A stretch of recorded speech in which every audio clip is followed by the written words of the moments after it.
Woo, the Golden Stallion, the man of tomorrow, Savzu, the radar radio star, coming off of just watching Star Trek Discovery. Wait a minute, what the hell? This is a Star Wars update. What am I talking about? But I did just get done watching this, Star Trek Discovery. But you know, when it comes to the Star Wars update, you know what that means. That means I am not alone. I am being joined by none other than my dear friend and Sovereign Tech co-host, of course, Robin Freebeard. Man, welcome to the show once again. Awesome. Thank you for having me again. Yeah, no, you know, you were just on, what was it, last week? In fact, we were talking about Star Trek Discovery. Right. Yeah. And Star Wars. Yeah. And in fact, go ahead. Oddly enough, you usually ask me this question, but I'm going to ask you this time. Okay. Ryan, how are you feeling about Star Wars right now?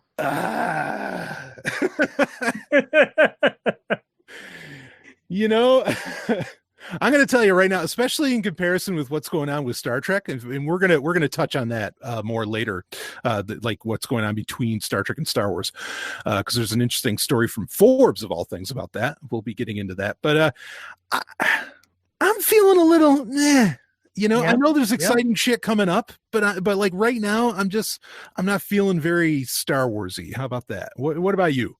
I'm pretty much on the same page. I mean, of course, you know, listeners who do listen to the Star Wars or Star Trek update kind of already heard a little bit from us about this. Yeah. But, I feel like they're dropping the ball maybe a little bit with Star Wars right now. Yeah. I feel this, and I know we have books coming out in March. Like I think the one about Padme is coming out in March, which I'm genuinely excited about that book. Next to the Thrawn book, or through the Thrawn books, it's probably the book, and maybe Dark Disciple. It's probably the book I've ever been the most excited for. So I'm really intrigued for that. I mean, I know and we got Clone Wars coming up, on Disney Plus. We got the Mandalorian. We got the Cassian Andor show. I mean, there's great shit announced, but like, you gotta give it to us, because right now it just feels, and maybe nothing more so makes it feel so meh than really the Star Wars comics right now. In fact, I kind of want to talk about that a little bit. Last month, in the December 2018 Star Wars update, we did a review of the entire series of Volume 2 of Darth Vader, which was a tremendous Star Wars comic that didn't fall prey to anything that I'm feeling right now as far as Star Wars goes and as far as the Star Wars comics go. It really felt like important and really genuinely important shit, and major emotional galaxy-wide affecting things were happening in that Darth Vader comic all the way. The capsule getting go ahead. Sadly, now it's over. Yeah, right. It's all done. They canceled the best thing they had going for them. Yeah, or the other comic that may have even come close was the Poe Dameron comic, which that ended back in September, I think. And so, right now we have the Star Wars comic itself, Star Wars proper, which is up to issue 60. We have Dr. Aphra, which is up to number 28. We do have the Age of Republic comics, which those have actually been pretty solid across the board. Yeah, I would say that's probably the best thing they have right now is the Age of Republic. Here again, though, but I mean, like, it's not consistent because it's not, a singular storyline. They're just kind of little self-contained one-shot sort of stories. And I don't even know that the writers are the same from issue to next. So, yeah, I don't think so. Yeah. The art's different too in each one. But it remains to be seen whether the quality will be maintained on that series. Sure. I mean, but it has been like they did the I don't know, the annual or special already for it that had Mace Windu in it. That was I thought that was great. The Jango Fett one was actually pretty great. The Obi-Wan Kenobi one was. I mean, I've enjoyed those. But as far as the big series that they're selling to people, especially the comic titled "fucking Star Wars," okay, minus the fucking, like there's. I'm not impressed. And Dr. Aphra, it falls prey to things we've been talking about for months, where it's getting tired. But I mean, what do you think about the two main titles? How are you feeling? We've criticized the main Star Wars comic for some time now. Yeah. And I almost get to the point where I don't want to read it anymore. Yeah. And especially, and it isn't just the writing and the storyline. I've hammered on this a number of times, but the art.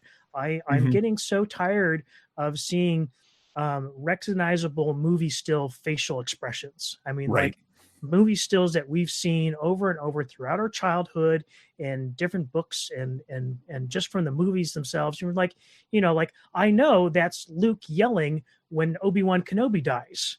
When he's, Right. yelling at Leia, and he's having a Yeah. little temper tantrum. I know exactly where that comes from. And I don't like seeing it in this new context. Draw me something new. Yeah, yeah. I mean, it'd be one thing again if they were going to do like Star Trek did this. They had a comic running for a couple of years called Star Trek New Visions, where it was it was like a photo novel, which these were very popular in Right. the Well, 70s. didn't they did that with some of the old Gold Key comics too? Oh yeah, yeah, yeah. I mean, and Battlestar Galactica back in the 70s had one of these. Right. I mean, and those are where you take stills and you make them into like a completely separate story, maybe with some artistic touches. And it'd be fine if that was the idea, because then it'd be blatant. But like it feels Right. like they're being sneaky about Yeah, this. And it absolutely. doesn't work. Yeah. I couldn't agree more. And I feel like if this is supposed to be, obviously Star Wars is a flagship title for Marvel. Mm-hmm.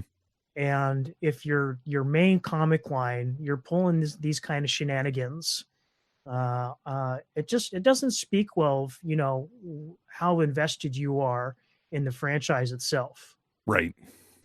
And we know that they're capable of hiring just phenomenal artists. I mean, Luke Ross, who they hired to do the Thrawn series, is probably one of my favorite artists who's worked on the new Star Wars comics. Yeah. The recent years. I mean, his style kind of reminds me a lot of the old Star Wars newspaper serials with was it Goodwin and I can't remember the other artist's name, but I mean, those have like a special place in my heart because I grew up with those comic strips.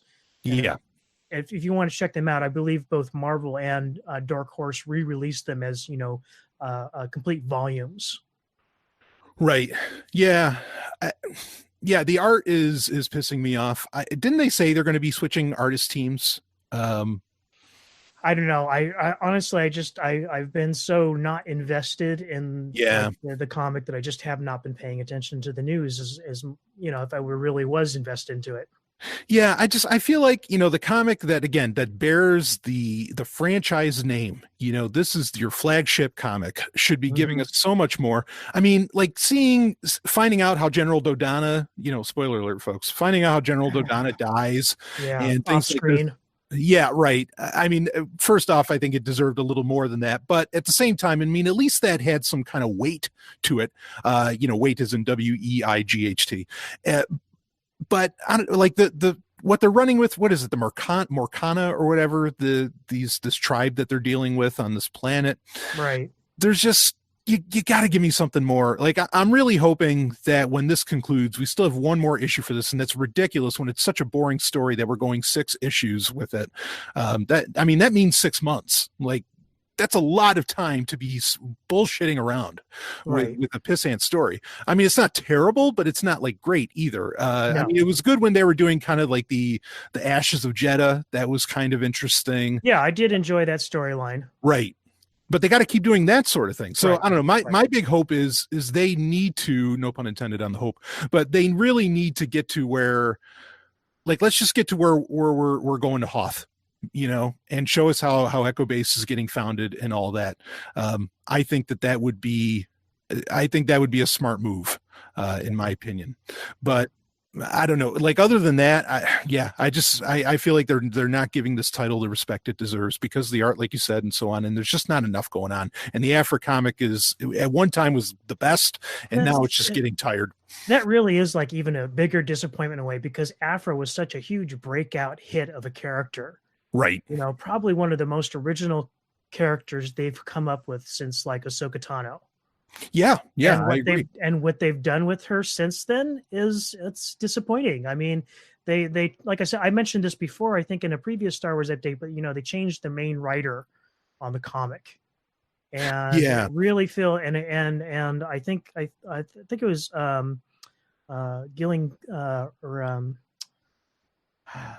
I can't remember his name, but I think he was the one who actually created the character for the Darth Vader comic where she first appeared. Right, in volume 1.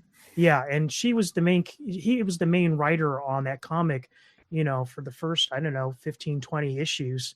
Mm-hmm. And ever since they did the changeover and they started this storyline with, 000 and Dr. Ezevan, Right. it's just been kind of a dud, and they're not even really progressing the storyline. It's just kind of like, 000 acts in his typical evil mustache twirling manner in his Yeah. Yeah, it's just it's tired and it's boring. yeah, And yeah, like that character, it was interesting for a bit, and to get into the Tarkin initiative and all that, like, okay, that's cool. But now it's just like, okay, now you're just an idiot. Like let's just stop it. I mean, I think they in issue 28 they finally blew up BT or not BT, whatever the yeah, BT. yeah, BT, yeah, which was like the evil R2D2. Oh, And I'm like, okay, good. Well, at least one of them's gone now because yeah. like this is getting old. But anyway, maybe the same will happen with 000. We'll see. So yeah, while not impressed or enthused about any Star Wars comics coming out other than the Age series that they have been running for a while now, or for a few weeks now, and those have been enjoyable. I am excited for an announcement. In fact, I remember like the instant the announcement hit, you shared it with me, and you're like, oh fuck yeah, Yep. we were excited as hell for this.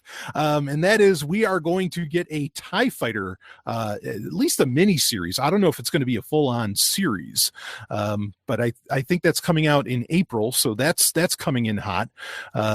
But I couldn't be more excited. Yeah, it is a mini series. Okay, I do have the story here, and I couldn't be more excited about this. I don't know if in any way it's supposed to be related to the book Alphabet Squadron that's going to be coming out by Alexander Freed, who has been a very solid Star Wars author with the Battlefront book, also with. He did the novelization for Rogue One that I really enjoyed. I'm confident about the Alphabet Squadron book, but I mean, the TIE Fighter miniseries, I am ready for this. I mean, what are your thoughts on it, Rob? Yeah, dude. I mean, when I saw that cover for the first time, Yeah. I was just, oh yes, thank you. I mean, finally. Yeah, exactly. And we have no clue what the story is about, but other than we were given this name of Shadow Wing, which is a cool name. Yeah, I can dig that. Yeah, but and like you said, it's probably somehow related to Alphabet Squadron. I'm kind of assuming that we're going to get like, the Imperial view of the if the characters in Alphabet Squadron. Or Right. probably the Alphabet Squadron novel is probably going to be like the main event, and then they'll give us like the Imperial side of things in the TIE Fighter comic, which is fine. Yeah, no, I mean, this is taking place after, is this right? It's taking place after Return of the Jedi? I think so. That's awesome. Yeah. Like, fuck yeah, I want that. And hopefully they don't pull what not Iden Versio. Hopefully they don't pull like Infernal Squadron where they switch to the Rebellion. Fuck that shit. Yeah. So we don't need that. But it's getting written by Jody Hauser, which that's great because she also did the Thrawn series, comic book series, right. Which was very well done, which we were talking about earlier, as well as the Rogue One comic adaptation, which I actually really liked that a lot too, with the expanded scenes that it had. I thought it fleshed out things quite a bit. So yeah, this is exciting. I mean, I'll take more TIE Fighter in my life no matter what. Yeah, it looks really good. Did they say who the artists are? I think I saw who the cover artists were, but I don't know that there was mention of who the actual artists were. But well, I mean, yeah, the cover looks great. We can say that for sure. It does. Yeah. It really does. I mean, I kind of want to use it as my profile picture. Not a bad pick, have the guy in the helmet there and the whole thing. In fact, people can't see. I mention this almost every time, but we actually, just so Rob and I can converse better, we do record video for the Star Wars update, and I have my Imperial hat on right now, with a nice big Imperial symbol on it, and that is definitely, well, I mean, I'll be honest, like. I've really taken the Imperial symbol to kind of like be my symbol going through life ever since 1994, you know. And at the Right. time I was like 13 playing TIE Fighter. I'm like, okay, no, that is me, and that'll always be me.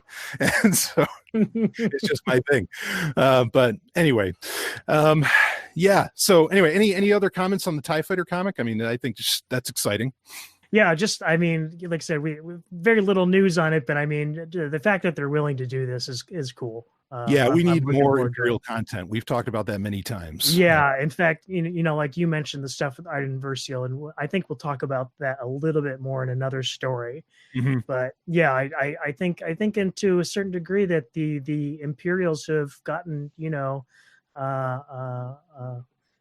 not treated as well in the Yeah, new short Disney shrift. canon. Yeah, Yeah, exactly. absolutely. I know, I agree. So, well, anyway, speaking of the Imperials, or perhaps Darth Vader, we can get into our next story here. And this is from Esquire, of all things. I mean, it's pretty amazing. Like, Star Wars is, Forbes, Esquire. I mean, it'll get in the biggest, it makes news no matter where it's at, which is pretty incredible. But this was pretty interesting. So the headline for the story is, "The original Empire Strikes Back script shows Darth Vader wasn't supposed to be Luke's father." Link is in the show notes for this if anyone wants to read it, because I'm not going to read the entire story. But basically, a transcript has appeared online that is allegedly the original script. Maybe not even the Leia Brackett script, I would guess. It is. It is the original Leia Brackett? Yeah. Okay. No, I looked into this. Yeah. Okay. All right. So anyway, it has some pretty wild differences between what we got with the Empire Strikes Back and what's in this script. So, well, I mean, if you look deeper, like give me the deep dive here. Well, I mean, this isn't actually new news. Sure. Because the Leigh Brackett's script has been out for a while, and right. In fact, people who have read J.W. Rinsler's books on the making of Star Wars and Empire Strikes Back will been somewhat familiar with this story, because they do bring it up, and I highly recommend those books because they're fantastic. Are those the making of books? Yes. Okay. Yeah. Those are great. Yep. I read the one for A New Hope. I hadn't read the others though. Yeah. In fact, if you want an extra special treat, there is an enhanced ebook edition that actually has video and audio clips built into the ebook itself, which is really cool. Yeah, that's the one I ended up getting for A New Hope, which you can only get it through the Kindle app, which kind of sucks, but it's great. Like, it's so worth it. There are other ways. Yeah. Well, right. check your public library. Yeah, and we all know what that means. Yeah, exactly. No, well said. Okay, I didn't know if that would actually like get to the other content, but that's awesome if it does. Cool. Okay. Anyway, continue. So yeah, I was going. Actually, if people go back to the first episode of the Star Wars update, I was in, we talked about the Leigh Brackett script, and I think there is a link to the script in the show notes for that episode. So if you want to, check out the whole thing in its complete context, you can do that. And that would have been the February 2018 episode of the Star Wars update. Right on. Yep. Okay. 1 year. We got it. We'll talk about that later. So yeah, and I think they do mention it in this article that, some of the names are different, but they don't, spell it out. But like Yoda isn't called Yoda. He's called Minch in this original script. Okay. All right, Minch. and this is back. I don't know if you've seen some of the early like concept art for Yoda, but he looked more like an elf or a gnome, Yeah. So I mean, like it somewhat fits. Well, so this is kind of I want to talk on this for a second. Now, I mean, first off, okay, well, I mean, there's a big conversation to have around this whole story, which is, and something I've been espousing for years, that really hasn't, I don't think until maybe, more people got on the internet, I guess, or what. But this whole legend or idea that somehow George Lucas had a big plan for 9 movies is horseshit. I mean, he changed things up over and over again. Well, I mean, he definitely had an idea for an overarching story, but like you said, it changed like constantly. And like, even though like what Leigh Brackett ended up the script he sent to Lucas wasn't happy and basically rewrote the majority of it. She was going off of his script treatment. Right. So there's nothing in here that like necessarily violates that anything that George Lucas had set out. Right. He just had a different idea of, kind of like the tone and like the characters. I guess Sure. he didn't feel like the characters really like reflected what he imagined for them, and so far as their dialogue. Yeah, yeah. Well, I want to get into some specifics on that, but something to touch on is like with Yoda. This is one of the rare areas where I get very conspiratorial on a big scale with Star Wars, because, and I've talked about this before. Like if you go to, I hate to recommend Google, but if you type in the Google search, if you type in Yoda Freemasonry, you come up with some really odd shit. Like there's a painting from like 100 years ago that looks like Yoda, and the character Yoda, all of that, like it's actually a Freemasonic like character. And the fact that there was a different thing in mind, I'd love to know who the fuck said, okay, well, let's toss in some Freemasonry here, because that's pretty much what they did. Yeah. Go ahead. Although interesting enough, there's some stuff that happens in Brackett's script about Yoda that we don't actually ended up seeing until like the prequels.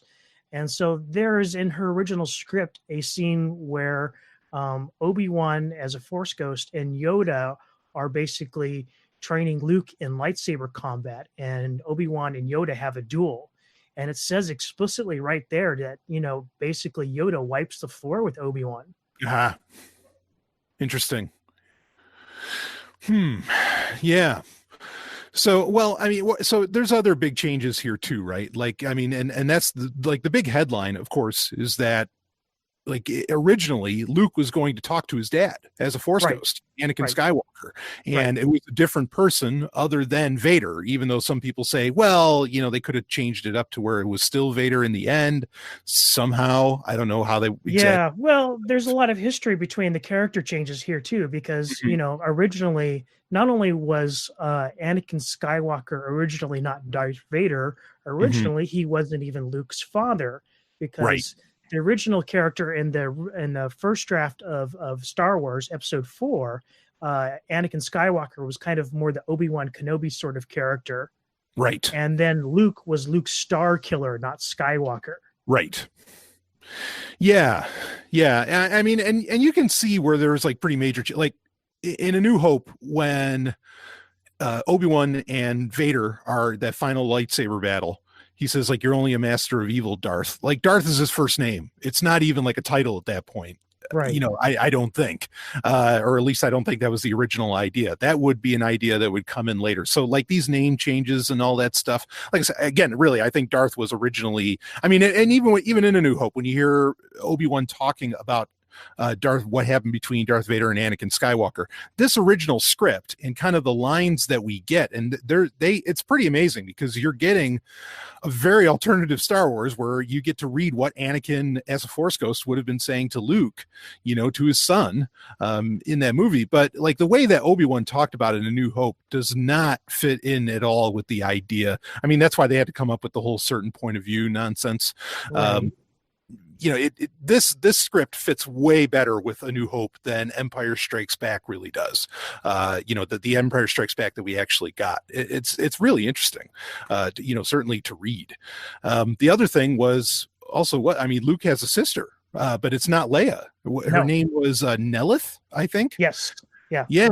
And that's also pretty amazing in and of itself. Right. I mean, at least they didn't even establish that Luke was or Leia was Luke's sister until Return of the Jedi. I mean, Lucas hadn't made his mind up about it until then. Yeah, so, and I think you're right about that, because when Yoda says in Empire, no, there is another, like that could have still ended up being Nelith come Return of the Jedi. It didn't. No, I think that's exactly who it was. Absolutely. That he was talking about Nelith. Yeah. Yeah. Interesting. Yeah, no, I could believe that. And that's why it's kind of vague, but then he decided, turning it into making it Leia, while it has some canon problems, was a brilliant move. Like I agree with the move. I think it made for some very interesting things. But at the time it had to feel, especially in the Yeah. 80s, it had to feel odd because in Splinter of the Mind's Eye, like Luke and Leia were mud wrestling, which that takes place between A New Hope and Empire, that book. It was weird. And then you had the kiss in Empire Strikes Back. I mean, all that was very strange. And so for this idea of Nelith to originally be there, now, of course, it makes more sense. But it did end up working in the end, I think, switching it to Leia. I mean, what are your thoughts on that?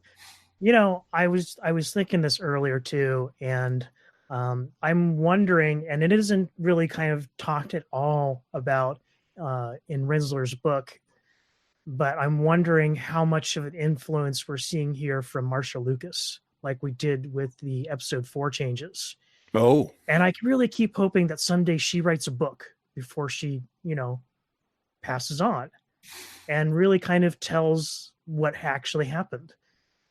I wouldn't be surprised when she does pass on. We're going to get a tell-all, like posthumous. Yeah. I think I really hope so. I mean, I kind of have my doubts. I think there's a lot of sore feelings both from her and Lucas. But gosh, I would have loved to have been a fly in the wall to, and behind the scenes of making of these movies, because there's obviously a bigger story here that we've never heard. Yeah, and the story keeps changing from people. Like, for example, in Empire Strikes Back specifically, when there's the whole, Leia says "I love you" to Han, and Han says "I know."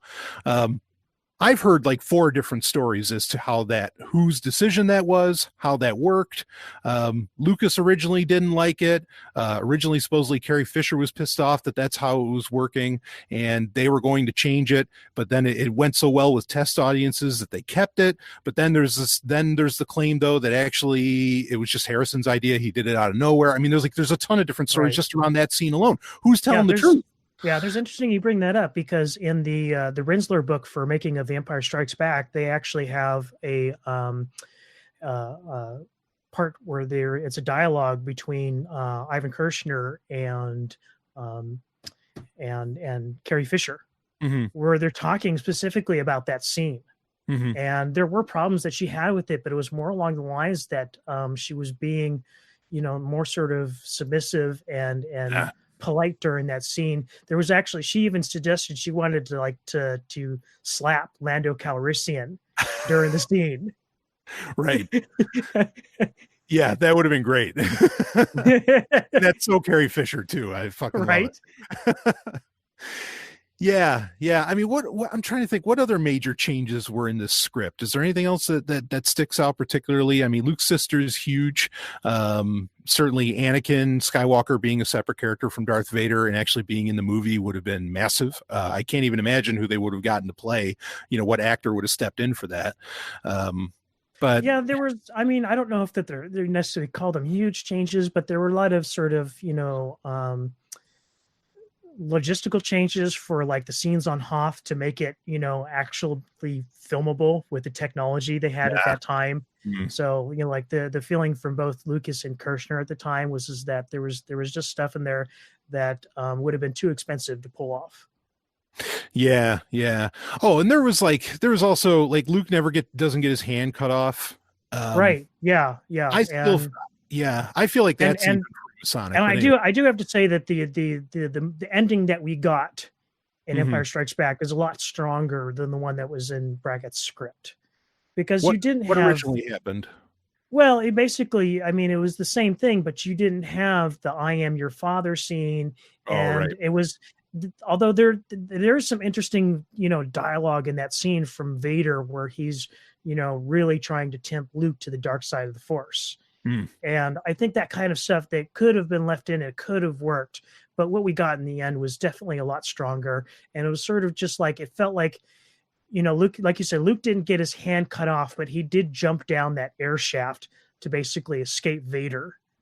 And he basically just kind of by happenstance, lands on top of the Millennium Falcon. They don't come and find him where Luke or Leia feels the connection with Luke. That wasn't in the script at all. So that obviously was really cool that they did that. But it did feel a little like when I was reading the script, Brackett's script, the ending did feel a bit more anticlimactic. Okay. Yeah. Well, I mean, I can see that. Yeah, I mean, it's interesting, what could have been. I would love to see, I don't know if Disney would be as gutsy to do it as Dark Horse was, but I would love it if they made a comic book out of this, Yeah, uh, and gave us a completely alternate Empire Strikes Back. I think that'd be fucking amazing, actually. yeah, Probably the yeah. best reads of, well, maybe of all time. Shit. That'd be really respectful, but I wonder what kind of rights they'd have to go through to even try and do that. Yeah, I don't know if I think it's more on the point where you say that, I think Dark Horse had a lot more both guts and leeway to do Yeah. whatever they wanted with the Star Wars franchise. I Yeah. think we're seeing kind of an overall kind of, and to a degree a creative restriction as to what can be done by people working in the Star Wars universe these days, as opposed to, it's just one canon now. You have to remember that back in the expanded universe days, you had different levels of canon, Yeah. and some people had a lot more freedom than others. They did try to make it cohesive to a certain degree, but you could get away with a lot more. No, you're right. That's a great point. Yeah. Well, anything else on this story that you want to get out, or? No, I think I covered the main points. Like I said, if you really want to know more about it, go look up the Lay Bracket script and definitely pick up Rensler's Making of Empire Strikes Back. It's an excellent book. Cannot recommend it highly enough. Yeah, I'm gonna have to read all of those now. I like the A New Hope one, but like I didn't feel like I learned that much new. But it sounds like with Empire, it's quite a bit more. There was I wonder how much of that was in. There was a great back in the '90s. There was a great CD-ROM back when like encyclopedia CD-ROMs were a popular thing. There was, I think it was called Making Magic. Making the Magic. Yep. Yeah, which I was had that really. one. Yeah, I mean, there was Behind the Magic, and then there was Making Magic, and Making Magic. That was the first time we got the deleted scenes with Biggs Darklighter. Yes, yeah, that was in Making Magic. Making Magic had a lot. Like you find out about, actually, oh wait, was it? Yeah, Leia was going to turn to the dark side, I think, right? Or was it Luke was going to turn to the dark side, and then Leia was going to kick his ass? But anyway, we got very different scripts for Return of the Jedi that were really interesting to read about. And there was a bunch of little fun stuff in there, like the Stormtrooper weapons test. Oh yeah. we don't get this shit anymore. We don't. And that stuff, somebody's got to build a compatibility layer for that, because I still have like some of these CD-ROMs, because they also did one. They did one for episode 1 that was really, really great too. But then they stopped doing them after that. Yeah. But I remember that. I mean, like those kind of products were really popular back in the day. In fact, I still have my CD-ROMs for several of them. They did a CD-ROM adaptation of the Star Trek technical manual for the Next Generation. Yeah, I remember that was phenomenal too. And that's one I haven't been able to get to run on modern systems, and I really wish I could. Yeah. They also did the Star Trek Encyclopedia, right? The Omnipedia. Yeah, the Omnipedia. Exactly, you got it. Yeah. And they also had one for X-Files back in the day too. I still have that. Oh man, those were so great. What a pity. I mean, you could say, well, we have these online sites and everything that can do a lot of that, but I don't know. It just doesn't exactly feel the same. Well, anyway, I think why don't we switch stuff up? But I mean, the point, the kind of the big point that I want to make sure really gets driven home is that plans changed throughout the lifetime of Star Wars. I mean, Disney is not the neither the most egregious nor the most changing as far as I think what Star Wars at various points was supposed to be. Yeah, absolutely. Yeah. So, that's just something for people to keep in mind. The idea that Lucas had like this grand vision.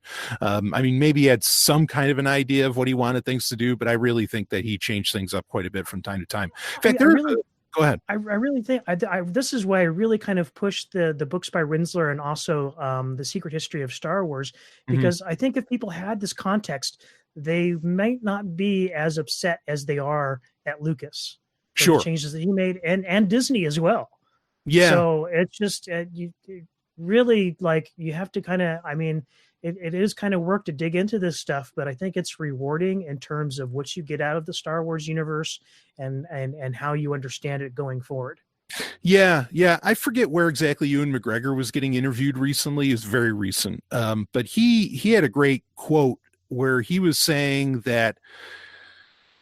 He said, look, he's like, George wanted to do something different with the prequel trilogy. Like he really, it wasn't going to be something that lined up necessarily with the original trilogy. Like, it was really meant to be something different. And I don't think anyone ever admitted to that before. Not so blatantly, that George was really trying to do something that had a completely different tone. I mean, you can see it, obviously, and that's why people were pissed off. And Ewan McGregor even said that. Well, I think Lucas has said that in past interviews where he's saying, like, I like to do something new with every movie. And so, I mean, that's just kind of a general attitude he has.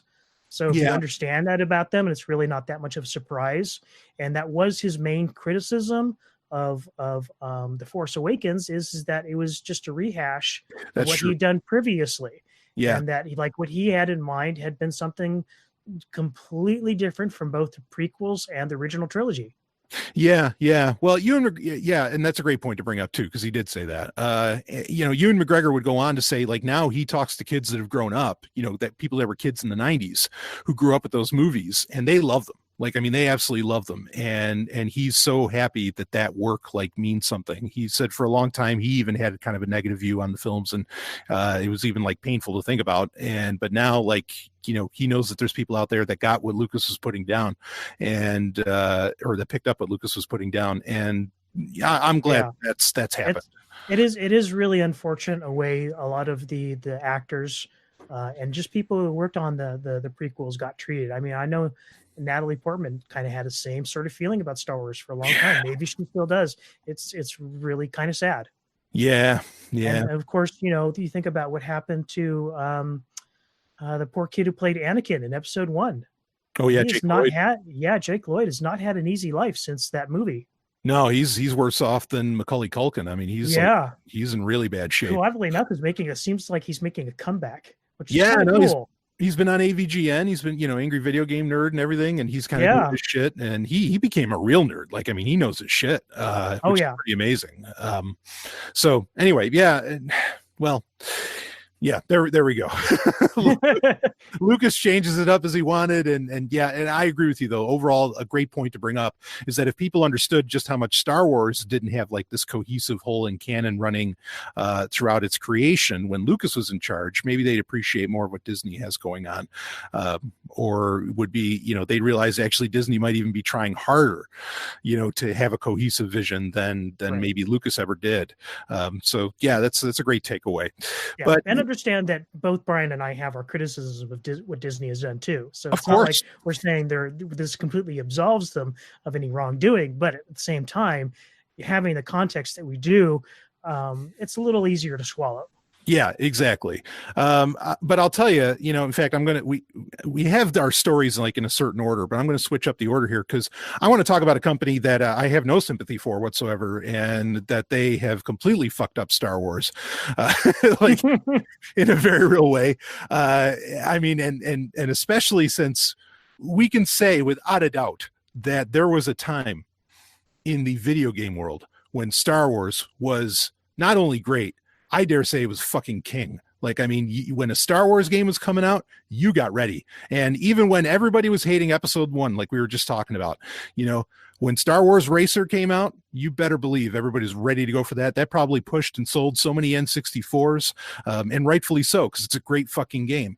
And it still sells hot when it gets re-released, 20 years later, on GOG or wherever. Star Wars gaming was top of its game, no pun intended, back in the day. And ever since, really, I mean, let's just say it, ever since Electronic Arts got its hands on the franchise and they're in this 10-year deal, it has been shit. And now you actually brought my attention to a story where was it Gary Whitta?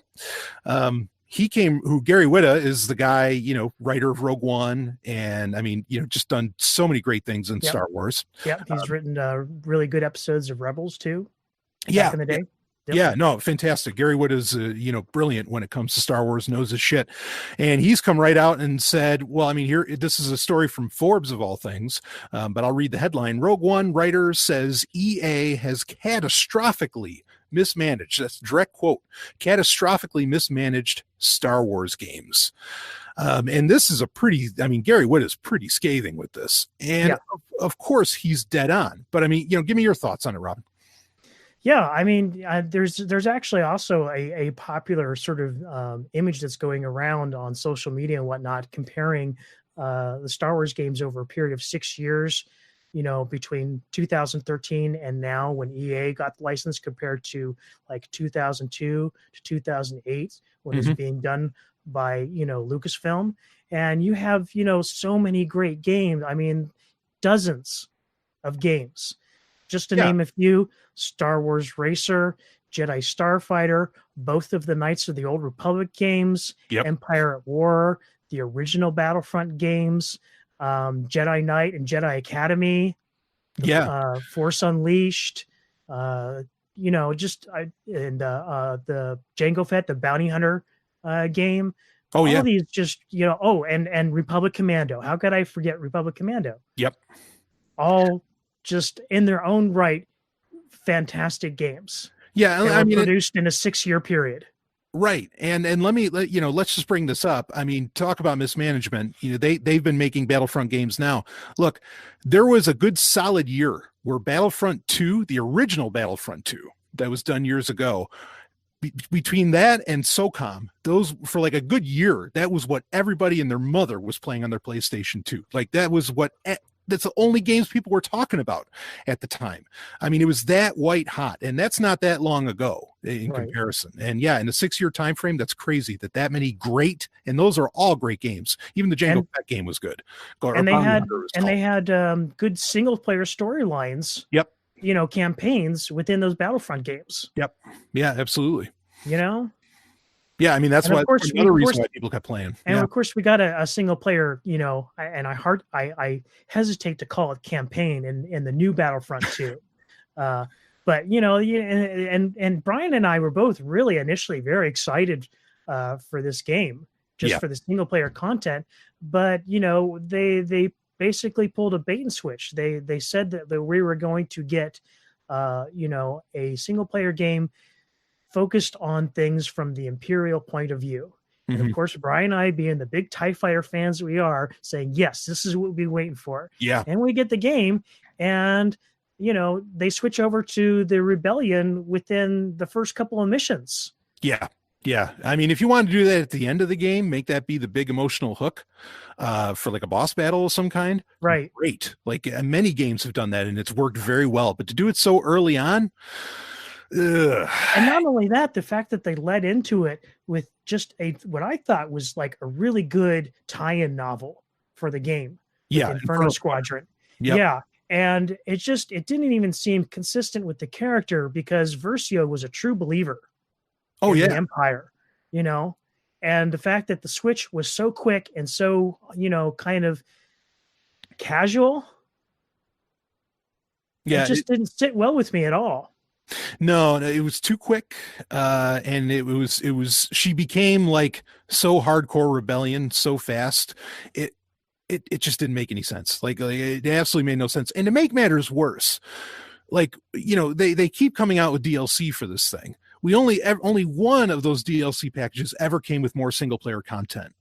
And it was only a few missions. And honestly, that single player content, I think they dropped the ball. Killing Iden Versio, like what's her name? Janine Gavankar I think that was her name. She was like the hottest thing in Star Wars, both physically and metaphorically, for a while. And I mean, she was an ambassador for Star Wars. And people were, I don't think I've ever seen another character, especially like what you could call an expanded universe character or someone outside of the movies, that had gotten more artwork done about her. I mean, it was white hot, and you kill that character? Fuck, you had time to think about it. Change it up. Don't kill her at all. Leave her alive so that something could happen with her. And, Janine Gavankar is, I mean, she's, a younger woman. You could have done so much with that. And they even dropped the ball with that. She was really into it too. I mean, she was out there, talking to fans and on social media, and really kind of, pushing the single player campaign.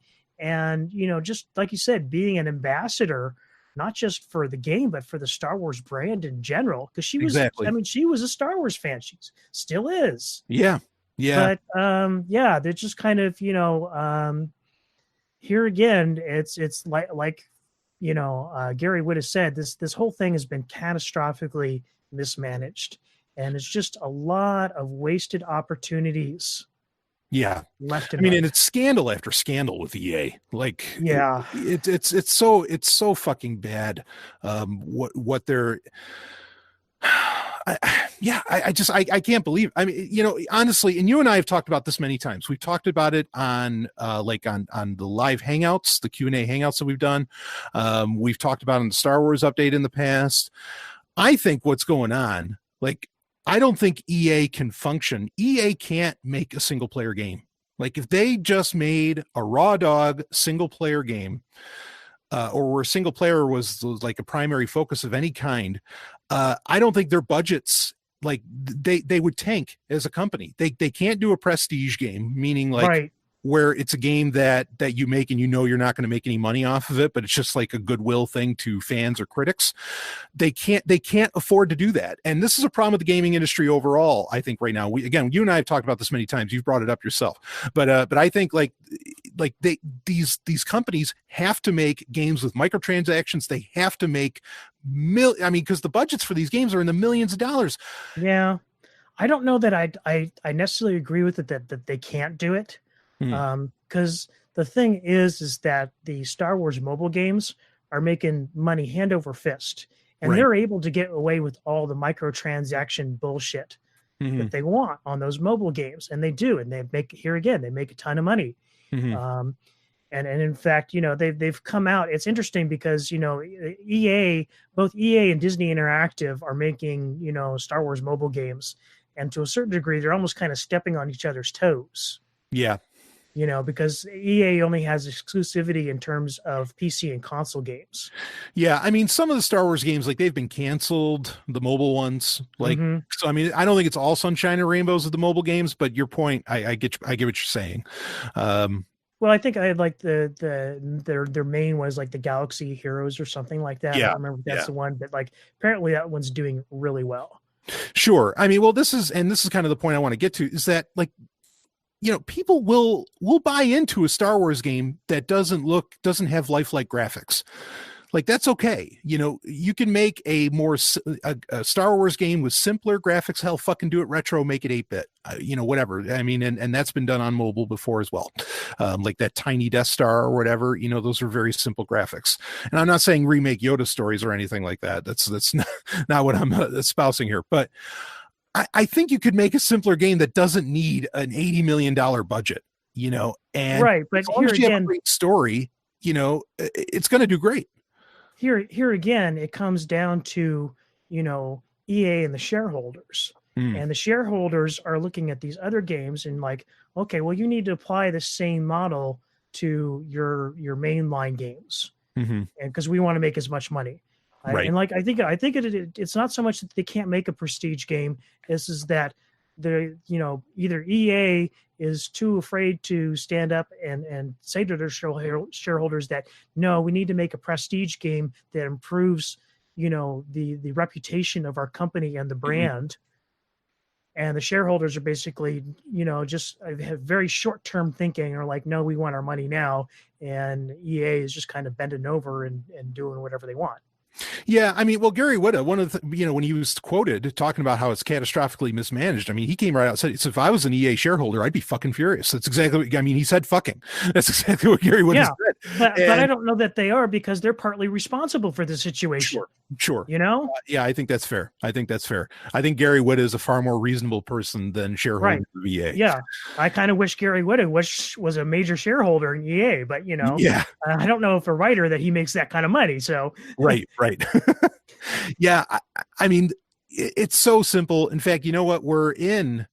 Well, it's not what would this be? The 25th anniversary of the game TIE Fighter, or around there. I guess last year would have technically been the 25th anniversary.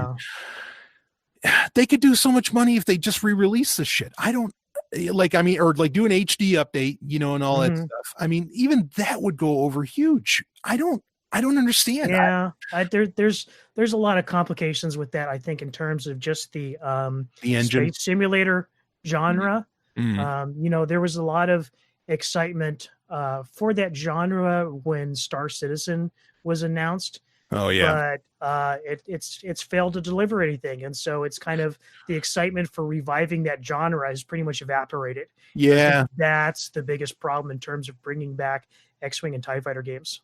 Yeah. Well, I'm going to say it here. Modern gamers are idiots. Like, I mean, like I don't think they can really handle complex games.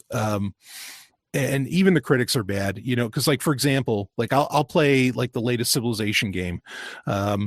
And Sid Meier still makes them ridiculously complex, and the critics just rip these things to shreds. And I'm like, what the fuck are you talking about? That was a great game. Like the one Beyond Earth or whatever. Like I actually thought it was an awesome game. And I think it's to the point where they don't like the kind of the complexity that PC games once had. I mean, like when you're playing TIE Fighter, you're playing a lot of these space simulator games. Like there's a good thing you've got a keyboard in front of you, because you need every fucking button that you get, there. I mean, you got to turn up the engines, you got to do all kinds of things, right? So yeah, and it's kind of unfortunate too, because it seems like games journalism has a bigger effect on the industry than it used to have, say back in the 90s and the early 2000s. Right. And I hate to bring up the dreaded Gamergate, but I do think there's a degree of collusion between games journalism industry and the games industry itself. Sure. No, that's fair. That's a good point. Yeah. And that gets into a huge subject, but bottom line, at least people that have worked with Star Wars recently and have done great Star Wars shit, they're not people talking out of their ass, are calling out EA, finally saying, what the hell are you doing? Like, what is wrong with you? Which is so. Well, the thing I'm afraid of two things here. So one is obviously it's kind of seeing at this point, especially after the Battlefront 2 fiasco, is that Lucasfilm and Disney have their hands just as much tied because of the contract they drew up with EA. I don't think there was an exit clause in there. Yeah. I think they would have bailed by now. Yeah, good point. The other thing I'm afraid of is that there is an exit clause, but the whole reason that the contract was made with EA to begin with is because the heads at Disney, and more so I'd say Lucasfilm, and this is the only time I'll really have any kind of serious kind of criticism for Kathleen Kennedy, is that she just doesn't understand the games industry at all. Yeah. I don't think I would. And one of the first things they did was they shuttered LucasArts, because I think Kennedy was basically, I don't understand this, I want somebody else to deal with it. Yeah. And so they signed a contract with a huge studio and publisher to take care of it for them, and basically wipe their hands with it. Yeah, and what makes it worse is also part of the end game of this is, who else do you go to? Like you'd have to go to an independent studio or something. Well, they could just Blizzard would fuck it up. If they just opened it up and didn't do these goddamn exclusivity deals, they could have other people come to them and pitch games and say, because there have been plenty of studios out there said, we would love to make a Star Wars game, but there's only one game in town when it comes to Star Wars games right now, and it's EA. It's because they have these goddamn exclusivity contracts. Yeah. No, go ahead.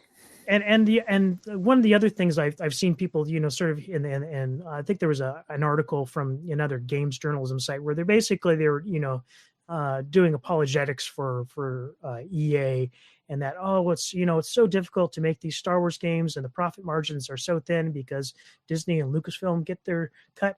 That's a load of shit, because so much of the front end costs in terms of development are already done for you. You don't have to pay as much for art development and asset creation. And this is one of the great things about when you had LucasArts, is because they were all under the same umbrella. You had ILM and LucasArts under the same umbrella of Lucasfilm, is that they were able to trade both people and assets all the time. Somebody says we need a General Grievous, 3D model. Somebody, Lucas Arts says, well, yeah, I know the guy who worked on it. I'll just call him up and they can send it over to us. And that obviously becomes a lot more complicated when you enter, when you don't have EA basically under the Disney umbrella. Right. And there's really no kind of, direct connection between Lucasfilm and EA, and I think that's a huge problem. Yeah. Yeah. No, I think you're right. Yeah. I mean, so I guess maybe the real answer is we got to go back to where, BioWare can work on a game, another Naughty Dog, whoever could work on a game, like Yeah. you'd have all these different companies that could do it, Well, and you weren't just relying on one. I mean, the biggest thing is Lucasfilm just really needs to take ownership of their games. I don't know why they should reopen LucasArts. Just Yeah, they really. I mean, I don't think that's going to happen, but you really should. Yeah. Yeah, I mean, because there's a lot of people, especially from EA, who are out of a job right now, that would love, to restart a game company with that kind of name cachet. That would be amazing. But right. Yeah. Well, even if they did a sort of thing where, they were using LucasArts as sort of a licensing manager, but you had, somebody at a department at Lucasfilm that had direct oversight involvement with the games on a daily basis, where they could cooperate with whatever developer or publisher is, putting these games out. I think that would go a long way in improving the quality of the games that we've been getting. Yeah. No, I agree with you. I completely agree with you. And what's sad though is this is such people know this, I can realize some of this and everything, and how the fuck. Well, again, they must be trapped, like you were saying, with this contract. It's got to be an ugly trap. But I mean, that's not just it either, because I mean, you have BioWare, which is under the EA umbrella, and they made arguably some of the best Star Wars RPG games ever made.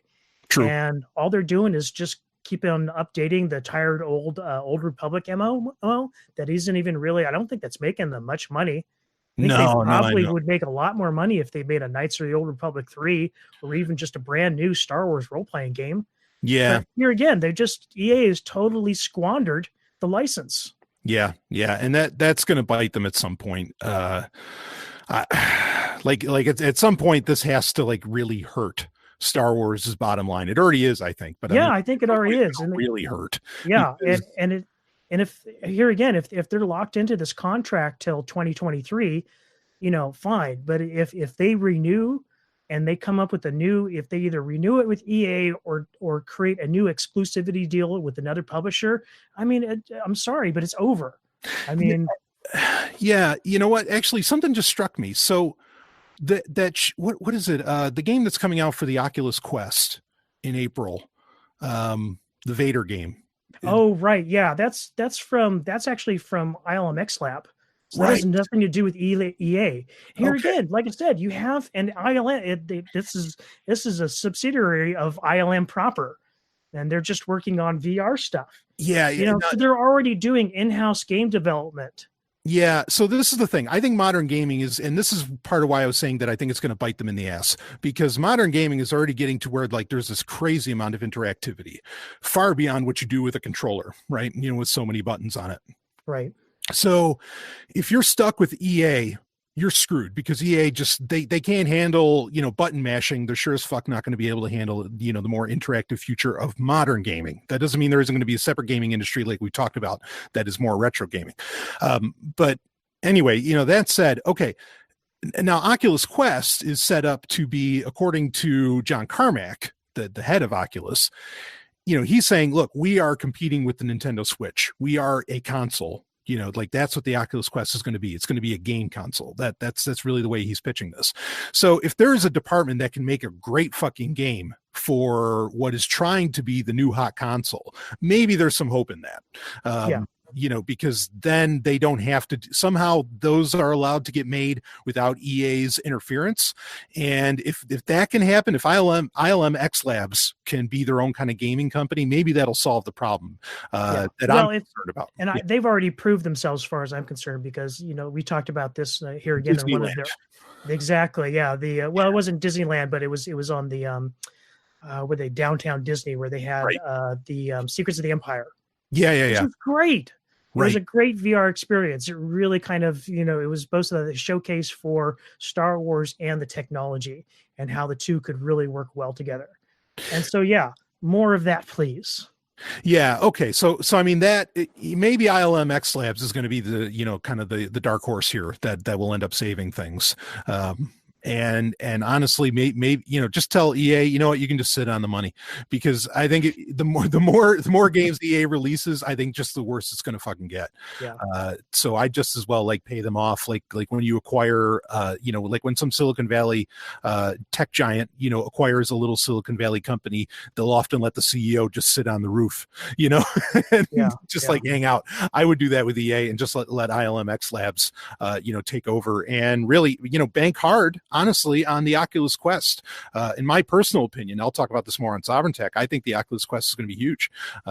So anyway, okay. Yeah. Well, I mean, go ahead. I do want to say, I mean, it would be a shame if we that was the end of gaming on consoles and PC for Star Wars.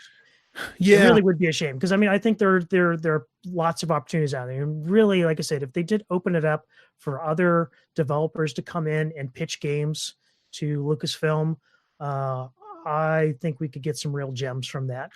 Yeah, well, there is still that Jedi game coming out, whatever the hell. Yeah, and I think that's really kind of going to be the deciding factor. The Jedi Fallen Order if that game misses, and then it's over. I mean, I think it's pretty much their last chance to right the ship. And honestly, with EA's attitude and the things that they've done and said recently, I'm not that optimistic. Sure. No, understood. Yeah. Well, this is going to be interesting to watch. And I'm curious how that Vader game is going to be on the Oculus Quest. We'll be keeping an eye on that. I do plan on getting an Oculus Quest, honestly, as soon as they're up for pre-order. I want to jump on that. So, all right. We originally were going to cover a Forbes story about Star Trek and Star Wars. I think we'll save that for February, because there's a big conversation, I think, to have around that.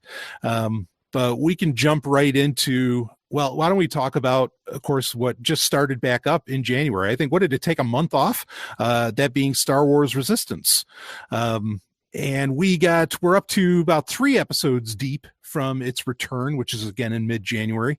There's episode 12, 13, and 14. Episode 12 was Bilbo. Episode 13 was Dangerous Business. And number 14 was The Doza Dilemma. And these how are you feeling about Star Wars Resistance right now, Rob? I got to be honest with you. It really, I don't think it's lived up to its potential. I think compared to the previous animated series that we've got, they were doing a lot better this far along into the series, into first season, than Resistance is doing. Sure. And now, some of their plays are getting like really predictable. Yeah, good point on that. I didn't even think about that, but you're right. You're totally right. You know exactly where it's going to go. Yeah. Now, I mean, we did get confirmation that there's going to be a season 2. We do know that. And I guess that's going to take place after The Last Jedi, which that could get interesting, but we probably won't see that until after episode 9 comes out. But I mean, did any of these episodes really stand out to you as anything? I know you said it didn't live up to its potential, but I mean, anything that was like any kind of standouts within those episodes at all? Yeah, well, when I say that, I kind of mean this whole entire season overall. Oh, sure. Okay. Like, you look back at the first season of Star Wars Rebels, and we had like really good episodes like Rise of the Old Masters and Empire Day, and the first episode where Tarkin shows up. Yeah, I mean, we just had so many great things happening at this point, because I think we're into episode 14. Yes. Yeah, so we're really late into this series, and I think Resistance's run is going to be a little bit longer than Rebels' first season. But here again, like I said, we had a whole lot more character development and a whole lot more sort of happen in the series, and just development of the storyline with both Clone Wars and Rebels than we've had with Resistance. Yeah. I mean, I kind of wish that, I want to get these Star Wars updates 1 out a month. I kind of wish we could have held off to see what episode 15 was going to look like, which is titled The First Order Occupation. I think, and I saw the trailer for that, and that looked a little more interesting, because we got a very interesting mid-season trailer that was pretty exciting, that they showed off, I guess, towards the beginning of January, when they announced that Resistance was going to pick back up in the middle of January. Right. And that trailer looked hot. Like, I was like, okay, that's cool. And we ended off with a very strong episode, I thought, which was episode 11, Station Theta Black, with that had Oscar Isaac coming in as Poe Dameron, of course. Right. But yeah, these episodes, I didn't feel like there wasn't enough happening. And No. overall, I agree with you. This is not living up to the potential. The show is not living up to the potential of what was even like presented to us before it even started. And I mean, there's things that we were promised that we were supposed to get and we're barely getting. In fact, they're not even, and I know you wanted to bring up this point too, they're not even marketing this whole thing very well, other than some like exciting mid-season trailers. Right. For example, in late December, I don't think most people know this, there was, they came out with a series of shorts on their YouTube channel, and there's like 12 of them. I completely missed this. I didn't even find out about these shorts until earlier today. And Right. I haven't had a chance to watch them. Yeah, no, I mean, I did watch them, but I'll tell you, even those, like, okay, so we missed them completely. They run about a couple minutes a pop. Okay, you know, they're nothing too serious. The only cool thing was in it is that we finally got to see some Griff Halloran action, which I've been dying for all fucking season. Right. And you finally got the aces. You got more of the aces, which Yeah. that's one of the major things that has not lived up to the potential, as far as what we were expecting with the show. Right. So they're putting the aces in these shorts, but what they really need to do is put the aces in the goddamn show. Right. Exactly. Like, and look, like they made whole documentaries about these aces before the show even started. Like these were a selling point, and you got to be able to sell great toys over these characters, and they're not there. Like what the and look, you could say, well, they're going to be big in the next 4 episodes. I know, but we're 14 episodes deep, and we've gotten jack shit out of them. You know, well, I mean, do we know that we're going to get more about it? We don't know. No, we don't. Yeah, I mean, it could just it's Constable Zuvio all over again. Bravo. Yeah, this is, I mean, it's so disappointing because like it's a Griff Halloran looked like such a cool character, right? You know, ex-TIE fighter pilot. There's so many things that can be said with that. And Resistance clearly isn't afraid to go deep. Like there was what was it, the episode of the Platform Classic with what's his name there? Yeager's brother. Yes. That was a good episode. Yeah. It was a great episode. And like you're talking about how he like his brother offed his whole family. Right. You know? So you could get into some deep shit and they're just they're spinning their wheels. But that's exactly the point. So we've had one really kind of like deep, really impactful episode. Yeah. Whereas by now, Rebels had like 3 or 4. Right. Yeah. It's fucking crazy. And I tell you, that episode Bebo, I mean, I know exactly where they're going with that. It's so obvious. It's space whales all over again. At some point, the big creature is going to come back and defend the platform while it's under attack from, the pirates or the Force Order or whoever. I mean, it's such an obvious setup. Yeah. Yeah, I don't. Yeah. Anyway, it's getting tropey. You're right. That's a great point. I don't know. I'm disappointed. Like there's been some great moments in this show, but they're. I mean, maybe the next 4 episodes are going to be so mind-blowingly great that we'll forget about it. But I don't think so. And I think your setup call about space whales is right. Don't get me wrong. I hope they are. I really do. I want the show to do well. I want to enjoy it. I want some really kind of, impactful storylines, stuff that actually has, relevance to the rest of the Star Wars universe. I mean, because there's stuff that happened in Rebels that, was important to the rest of the Star Wars universe as a whole. And we really just haven't seen any of that from Resistance so far. And I know it's early in the game, but we need some serious payoff before the end of the season. Yeah, I mean, I agree. And even if it's early, like, look, we got our Lando moment in Rebels. That was That was awesome, and that was very early. Like, I mean, we got Leia, again, that episode Station Theta Black was about the closest thing to maybe where the show is supposed to be. But even then, that didn't have aces. That was missing all kinds of things. We need more. So this particularly, since it is the next to the comic books, this is the ongoing Star Wars that we're getting. It just adds into more of what we said at the beginning, how it just feels, Star Wars just feeling, this isn't very exciting. No, it's not. It's got a very nebulous feeling, and the thing is like, they've done such a good job up to this point to at least keeping at least one aspect of Star Wars fresh, right? Whether we had something really cool going on in the comics, or it was Rebels, or we had a new movie coming out, Mhm. there's always been that fresh element, and it's not here right now. Yeah, that's another thing that might be adding to it too, is just because, well, I mean, first off, Solo was fairly lackluster, but the fact that we got used to that yearly release cycle, and Yeah, we feel like something's really missing as far as that goes. yeah.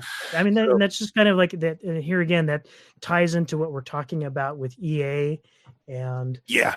with the comic books. It's here again. They're just kind of they're dropping the ball a little bit with all across the board, and they Hmm. need a strong showing from one of these areas of the franchise to really pick things up. The other thing that occurred to me, like with EA too, is like we've gotten twice as many Star Wars movies than we have Star Wars video games. Yeah. What the hell is going on? Yeah, that's weird. I mean, the movies are more expensive than games. Right. Well, almost. I mean, Yeah. it's getting to that point where it's not so always so true. Well, But I yeah, think the exception is with like Star Wars movies are really expensive. They're more expensive than normal movies. that's true. Yeah, no, that's true. That's a good point. Yeah. Yeah, we got to have something. But yeah, Resistance isn't exactly living up to it. It'll be interesting what we end up saying next month, I think, because I think the show will pretty much be wrapped up, at least closer to the end of next month. But Yeah, as long as we don't have any more breaks yeah, in between the episodes, we'll get the last four. Yeah. Um, the last episode's supposed to be airing on the 24th. yeah, exactly. So we might end up doing a season 1 wrap up next month, and that'll be an interesting retrospective Right. to see what exactly how all this ended up shaping up. But again, we do know we're going to get to season 2, so it's not the end of the show. But yeah, I don't know. So anyway, we are starting to get a lot of episode 9 news, which of course means, I mean, it's coming up, I mean, we got a few months, but it is on its way. I generally like to steer clear of a lot of the episode 9 news because it's really kind of bullshit until the movie comes out, in my opinion. But at the same time, this one was kind of interesting. And there's a link in the show notes if people want to actually see the picture. But we did get, and this is from an official like Star Wars source, so it's not just like some fan speculation or something like that. But from one of the quote unquote sets, it's really not a set, they're on location. We appear to have a snow planet coming up in episode 9. This is really the first bit of episode 9 news that like actually, kind of piqued my interest in any way, even though it's just a very simple picture and they're setting up a snow planet. It's not like they've gone off to the Netherlands or something. But yeah, anyway, it's a picture that you can look at. We got a snow planet. I think a lot of people are saying, hey, are we going to see Hoth in episode 9? What do you think about that, Rob? Yeah, I don't think it's Hoth because Right. I mean, there's actually a series of pictures on. Oh, yeah. There's Yeah, more than one. Right. And yeah, it's pretty obvious that they're really just kind of like dressing the location. Mhm. It's not an There's actual the building there as well. Yeah. Yeah, and it's not actual like real snow. It's movie snow. Right. And I'm kind of hoping, like one thing I'd like to see in Star Wars is actually kind of getting away from the mono climate planets. Yeah. Yeah. I mean, this is a thing. This happens in sci-fi in general, Yeah, or fantasy, where it's either a monoclimate or it's like a mono ideology. Star Trek's notorious for that, frankly. But yeah, I would like that too. Yeah, and I some mean, people are saying. Go ahead. Some people were saying this could be like a flashback from to Star Killer Base. Star Killer Base. Yeah, which I don't know about. I mean, maybe. I'm not particularly sold on that theory because it definitely looks like there's a lot of vegetation here that does not match the Star Killer planet. Yeah, now we know that episode 9 is going to take place some years after Last Jedi. Like that's right. I'm pretty sure that's been confirmed. So it's not like, I don't know, like, I mean, it's not like there could be a scene in there. I mean, maybe it'd be a flashback, which would be kind of a newer thing for Star Wars. But yeah, I mean, it's not like there'd be this direct attachment to Star Killer Base where you could even bother to show, I don't know, a moment from it. I don't know. I wouldn't mind if Hoth came back, like if for some reason there was something there. But yeah, I'm not expecting it to be Hoth either, and I'm not really expecting it to be Star Killer Base. I'm a fan of snow planets overall because I'm a fan of snow, but Yeah, I mean, it was just it was interesting to finally see something, more official from this, from the production. Right. Do you have any other thoughts on what's going on with episode 9? Yeah. I'm just really trying not to read too much into it. Yeah, no, that's You the know, safest thing to do, and there's really and no point. yeah, I really have been kind of steering clear of episode 9 news, not just because I'm worried about spoilers, but just because I don't want to. I'm trying to manage my expectations with this movie. Yeah, yeah, Because I think I've already had I already have too many opinions about it as it is. right. I Yeah, I don't mean, want to color it anymore. no, exactly. I mean, and honestly, I'm to the point, like, spoil away, like fucking, tell me the whole script, Yeah, because like you almost have to spoil it, I think, to get people in theaters. I'm worried it's going to be like that, where there's such a bad taste in the mouth from The Last Jedi.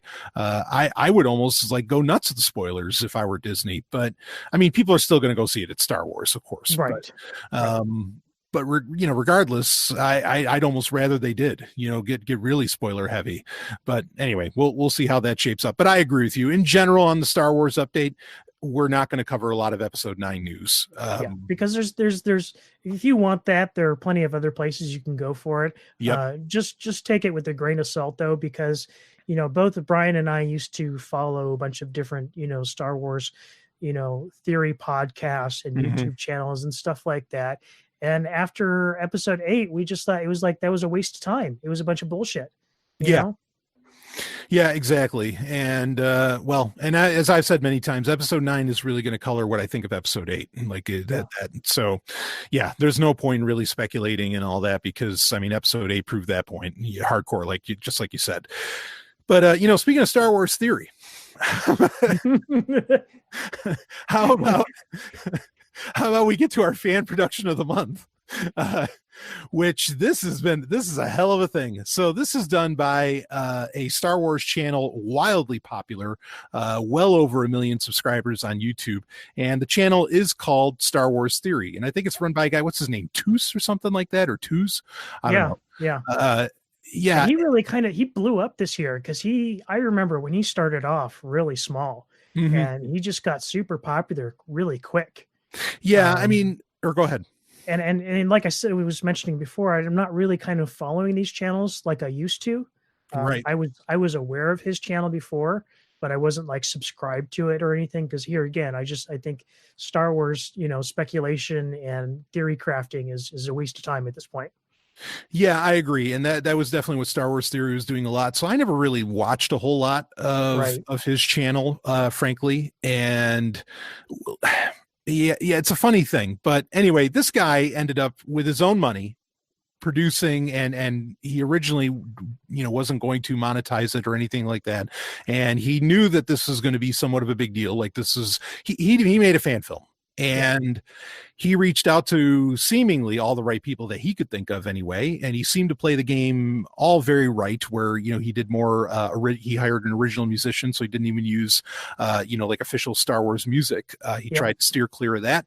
There's a lot of things that he really steered clear of. He tried to do this on the up and up, and he ended up, his idea was he wanted to make a Vader TV show, more or less. Well, he even got in contact with people at Lucasfilm who were like sort of just kind of giving him guidance as so forth. Like they weren't explicitly telling him what he could or couldn't do, but he would suggest, this is what I have in mind. Mm-hmm. Can I do this? And they would tell him whether or not his ideas work out, and he would adjust accordingly. So, I mean, he really did go by the book as much as he possibly could. Yeah. So he makes this, I mean, it's like 15 minutes, 16 minutes or so. He makes this mini episode or mini movie. I mean, however you want to think about it. And it's called Vader Episode 1, Shards of the Past. Now, I think using the word shard I think that's just been kind of like ruined for all time, ever since the advent of the word shart. And so, so I would never, ever use that term for anything, even though I get what it means in the dictionary. And I get what he's using it for and so on. Well, I mean, I guess before we get into the controversy around this, I think we should talk about it. But this is a fan film. I'll say that this is probably the most excitement and the most well-done fan film since either my favorite, which is Broken Allegiance from back in the early aughts, to maybe like Way of the Rebellion or whatever that was done a little more recently. I don't get too excited about a lot of these fan films, but this one was fucking amazing for a lot of reasons. And I mean, why don't you go ahead and give me your take on it, Robin? I mean, the writing on this, the story was just phenomenal, far and above anything that we've gotten from Star Wars fan films in a long time. And like you said, we had that other one recently that had, like, seemed to have really high production values, but it just kind of had a meh story to it. Yeah. It wasn't. It was the one that was kind of like a new rebel soldier, and they're having a conflict on a beach somewhere. Mm-hmm. It really wasn't that interesting. Yeah, it was kind of like a father and son storyline. Yeah, or go ahead. Oh, no, you go ahead. Well, I was going to say, I think that this, we'll just call it Vader Episode 1. I think this had more heart than any other Star Wars production, honestly, since Return of the Jedi. Like, I mean, like there was so much feeling in this. There were points where I got goosebumps. There were points where I almost got choked up, or where I definitely got choked up. I mean, I didn't cry, but it was pretty close.